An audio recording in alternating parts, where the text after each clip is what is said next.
बुरा भी लगता था अगर 100 लोग आपको एक ही चीज बोलते रहें कि तुमसे ना हो पाएगा। मैं कहती थी कि पापा मुझे ना आर्मी ज्वाइन करनी है। पापा ने कहा क्या करोगी आर्मी ज्वाइन करके? लड़कियां तो छोड़ो, हमारे यहाँ तो कोई लड़का भी नहीं है डिफेंस में। ये बात जैसे मैंने सुनी, मैं अंदर से जैसे मुझे अंदर से झकझोर दिया ये बात सुनने के बाद में। मैंने कहा अब तो बेटा मुझे तो अब बनना है, मुझे तो अब मैडम बनना है अपने दम पे।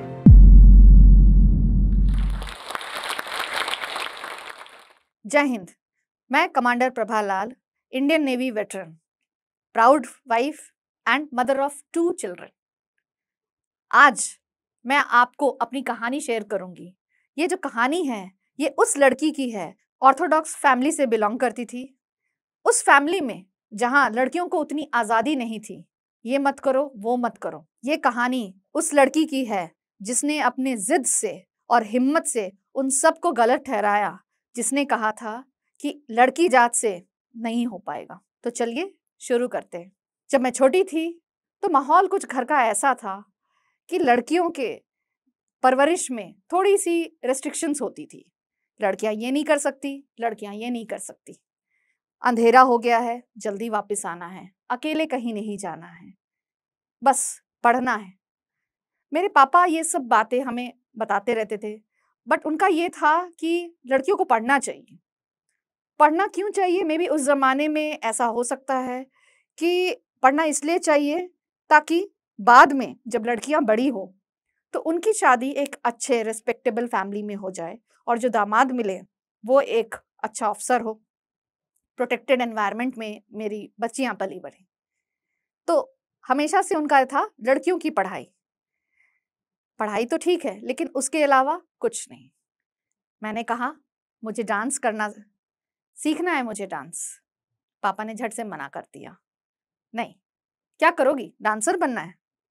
मैंने कहा पापा मुझे पेंटिंग सीखनी है। उस पे भी पापा ने यही कहा, पेंटर बनना है क्या? दिमाग इधर उधर ना लगाओ, चुपचाप पढ़ाई करो। ऐसी जिंदगी चलती रही। थोड़ी और बड़ी हुई, माहौल घर का ऐसा था जैसे मैंने आपको पहले बताया, हमेशा एक शब्द यूज होता था, लड़की जात। जैसे ये शब्द मैं सुनती थी मुझे अंदर से एकदम चिढ़ मच जाती थी। क्यों ये लड़की जात क्यों कहा जाता है? लड़कियां ये नहीं कर सकती। हमेशा मैं अपने पापा से ना तर्क करती थी कि पापा ये नहीं कर सकती, वो नहीं कर सकती, ये सोसाइटी कैसे डिसाइड करती है? आप मौका तो दो। आपने तो पहले ही दरवाजे बंद कर दिए हैं। ओनली मेल, ओनली बॉयज, चाहे सैनिक स्कूल हो चाहे कहीं पे भी हो। आप मेरिट से लो, दरवाजे तो खोल दो। ऐसा सोसाइटी ने गलत कर रखा है। पर समय समय की बात है, बदलाव धीरे धीरे आता है। इतना मैं तर्क करती थी कि कई बार तो मुझे इंदिरा गांधी भी कह देते थे, देखो ये इंदिरा गांधी की तरह बड़बड़ाती रहती है। ऐसे ही चलता रहा, समय बीतता रहा। हम 4 बहनें, 1 भाई हैं। एक बार मेरा चचेरा भाई आया घर पे। वो इकलौता अपनी फैमिली में, वो भी इकलौता बेटा था। तो बेटे का गुमान, कहता है मेरे को, घी का लड्डू टेढ़ा भला। मतलब मैं जैसा भी हूँ तो बेटा, हाँ? तो मैं उससे हमेशा बोलती थी कि भैया ऐसी बात नहीं है, ऐसा फर्क नहीं करना चाहिए। आज के दिन लड़कियां क्या नहीं कर सकती हैं। फिर मैं हमेशा मैं मौके के बारे में बात करती थी। मौका तो दो। कई बार कई लोग मिले मुझे, हमेशा ऐसे ही कहते थे, ये नहीं वो नहीं, और मैं हमेशा चुप नहीं रहती थी। हमेशा उनको जवाब देती थी कि नहीं, आपने दरवाजे क्यों बंद कर रखे हैं, दरवाजे तो खोलो। बुरा भी लगता था अगर 100 लोग आपको एक ही चीज बोलते रहें कि तुमसे ना हो पाएगा। मैं कहती थी मौका दो, मौका दो। मम्मी से आके शेयर भी ये बात करती थी। मम्मी कहती थी सब्र करो, सब हो जाएगा, लोगों को बोलने दो, लोगों का काम ही है कहना। मुझे उनकी एक बात अभी भी याद है। उन्होंने कहा था, कुत्ता भौंके हजार, हाथी चले बाजार। ये बात मैं हमेशा याद रखती हूँ। आगे जिंदगी चलती रही, हम लोग पढ़ते गए। ऐसे करते करते बचपन बीतता रह गया। मैं करीब 10 साल की थी तो एक बार मैं ट्रेन से जा रही थी, जो कि मेरे पापा रेलवेज में थे, तो किसी ड्यूटी पे वो जा रहे होंगे, तो वहाँ पे एक आरपीएफ का स्क्वाड चेकिंग के लिए आया और उसमें एक कुत्ता भी था। तो उस कुत्ते को देख के मेरे पापा ने कहा, जानते हो ये कौन है? मैंने कहा, कुत्ता है। तो पापा ने कहा, ये कुत्तों में जो आरपीएफ की स्क्वाड है उसमें ये डीआईजी है। मैंने कहा, डीआईजी और कुत्ता? तो फिर पापा ने बताया कि इसकी ट्रेनिंग के लिए इंसान है, स्पेशल इंसान, इनका खाना पीना सब कुछ। मैंने मन में सोचा, कुत्ता और डीआईजी, मैं तो इंसान हूं। फिर ऐसे करते करते एक बार और ट्रेन जर्नी में मेरे पापा के साथ ही मैं जा रही थी, तो सामने वाली सीट में एक आर्मी ऑफिसर मिले। इतना मैंने उनको तंग किया उनकी कहानियों और किस्सों के लिए कि मुझे तो डांट पड़ गई। मम्मी ने कहा, अंकल को सोने दो, अभी अब तुम भी शांत हो जाओ। उन कहानियों को सुन के अंदर से ना एक अलग फीलिंग आई। अच्छा, ओके, आर्मी, वाओ। आर्मी के बहुत सारे सीरियल्स दूरदर्शन में आते थे, उनको भी देख के मैं बहुत प्रेरित होती थी। उसके बाद उड़ान सीरियल आया, फिर किरण बेदी से मैं काफ़ी इंस्पायर्ड हुई। Army army army uniformed services के लिए मुझे देखने के बाद एक अलग सा जज्बा आता था। उस समय मैं क्लास 5 में थी, तो किसी कारणवश, क्योंकि मेरे फादर की फॉरेन डेपुटेशन पे प्लान हो रहा था उनको जाने के लिए, तो हम लोगों का स्कूल शिफ्ट किया गया और मैं केंद्रीय विद्यालय में चली गई, जो एक रेलवे के द्वारा संचालित थी। किसी कारणवश वैकेंसी की इशू की वजह से मेरी सिस्टर का एडमिशन उसी स्कूल में नहीं हुआ, पास के ही एक एयरफोर्स रन स्कूल में हुआ। कभी कभी जब मैं उसको छोड़ने के लिए जाती थी तो उस स्कूल के बाहर हवाई जहाज रखे हुए रहते थे और उसको देख के मेरा मन सोचता था, अच्छा एयरफोर्स, अब मुझे एयरफोर्स भी अच्छा लगने लगा। अच्छा ठीक है, ओके। फिर आया एक सीरियल आरोहन, जिसमें नेवी के बारे में बताया। पहली बार लाइफ में मैंने जाना कि नेवी का लाइफ कैसा होता है। उसको देखने के बाद मुझे नेवी भी पसंद आने लगी। कहते हैं ना, बाल मन कौतूहल, आर्मी, एयरफोर्स, नेवी। अब तक तो मैंने ठान लिया था कि मुझे अब आर्म्ड फोर्सेस ही ज्वाइन करना है, कुछ भी हो, मैंने ये निश्चय किया। पर घर का माहौल, मैंने बताया कि मेरे पापा रेलवेज में थे, तो वो चाहते थे कि मैं एक गवर्नमेंट जॉब और प्रेफरेबली मैं रेलवेज ही ज्वाइन करूं। चलता रहा। एक दिन मैं 12th के में थी, तो मैंने ऐसे ही जाहिर की अपनी मन की बात कि पापा, मुझे ना आर्मी ज्वाइन करनी है। पापा ने कहा, क्या करोगे आर्मी ज्वाइन करके?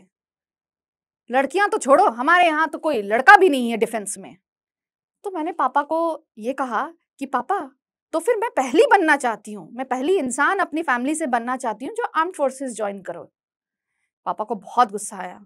पापा ने एक तमेचा लगा दिया, ठाक। चुप, क्या करूं? ठीक है। अब 12th के बाद मैंने इंजीनियरिंग करी। आपका जो भी इच्छा हो आगे बनने के लिए, लेकिन चूंकि मेरे पापा एक इंजीनियर थे, तो वो चाहते थे कि मैं भी इंजीनियरिंग करूं। ठीक है, मैंने इंजीनियरिंग ज्वाइन की। चूंकि वो इलेक्ट्रिकल इंजीनियर थे, तो अब तक तो आप समझ चुके होंगे कि मैं भी एक इलेक्ट्रिकल इंजीनियर हूँ। चॉइस नहीं मिलती थी, जो पापा ने कह दिया। ठीक है, ठीक है, इंजीनियरिंग खत्म हो गई।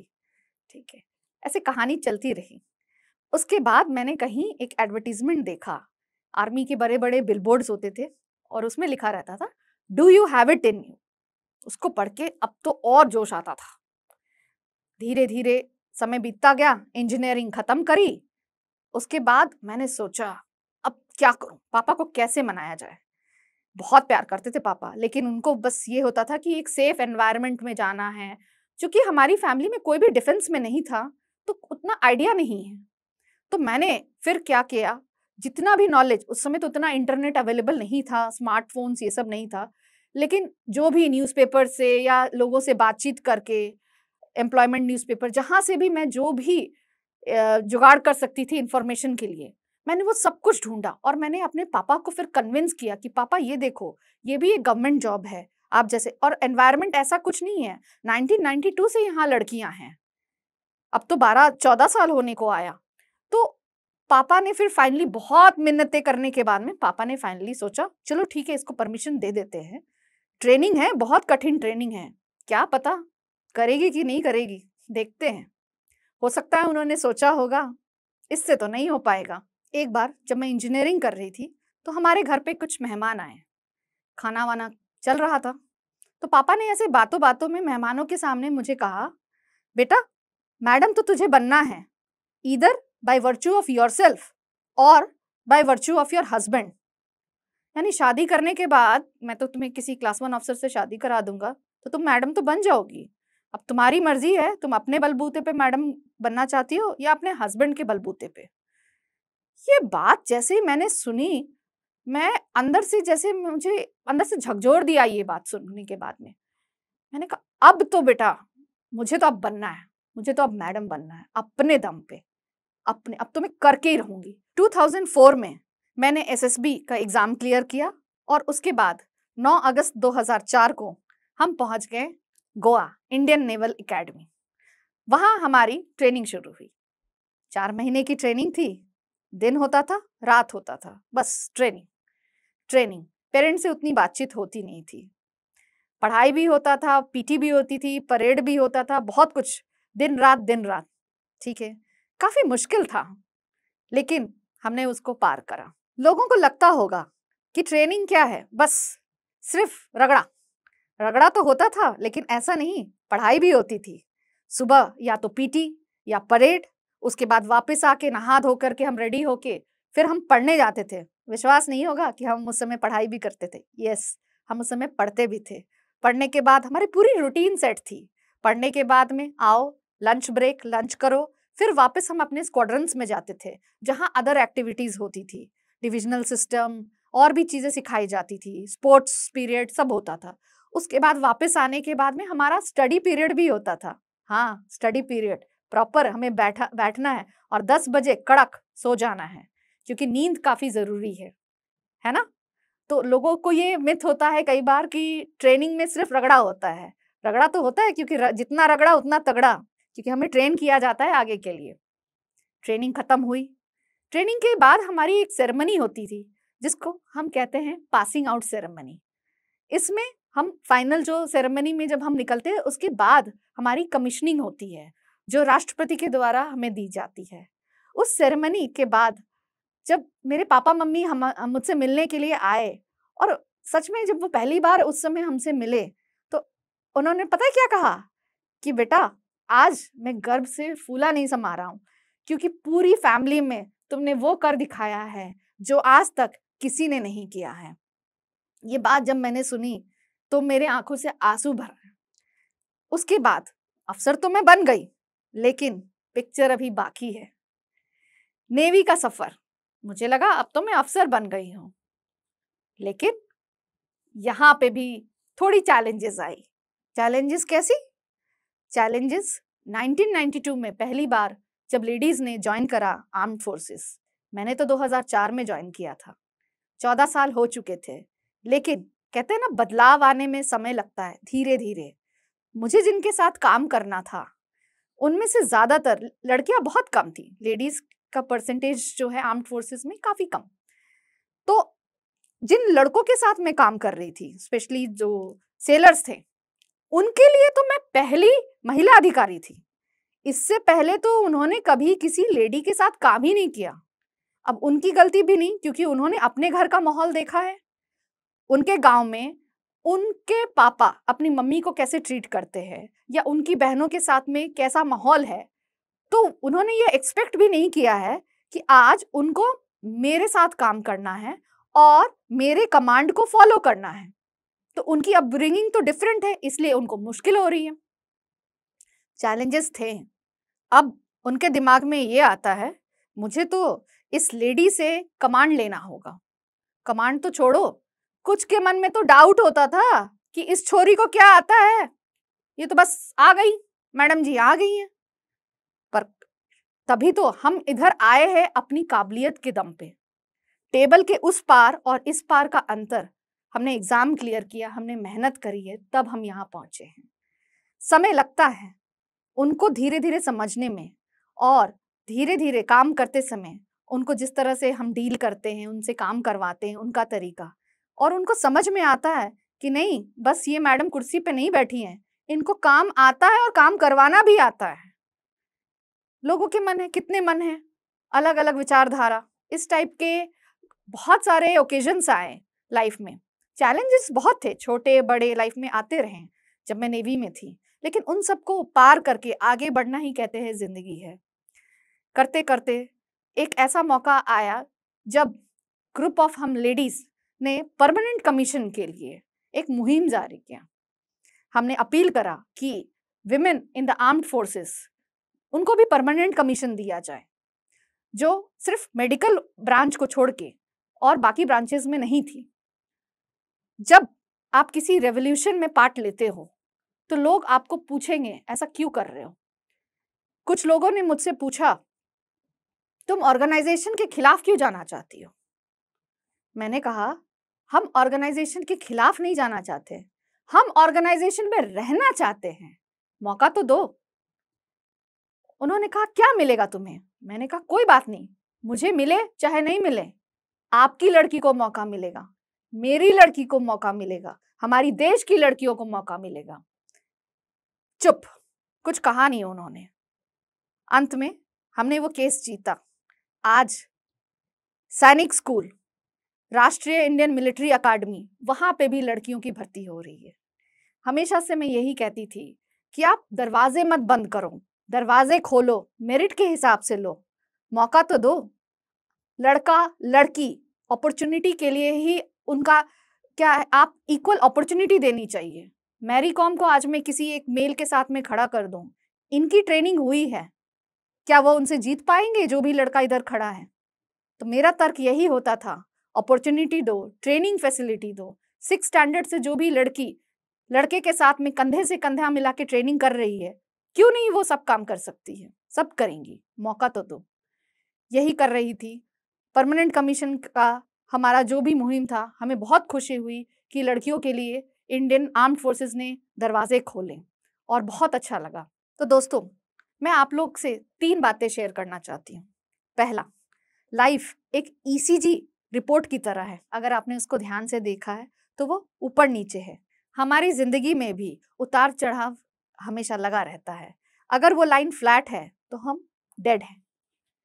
दूसरा, आस्क शेमलेसली, पूछते रहो। जो आपकी जो जिद है ना, उसको पूरा करने के लिए इससे पूछो, उससे पूछो, ना बोले फिर भी पूछते रहो। पहले ना, धीरे धीरे हो सकता है, देखेंगे, करते करते, जिस तरह मैंने अपने पापा को कन्विंस करा।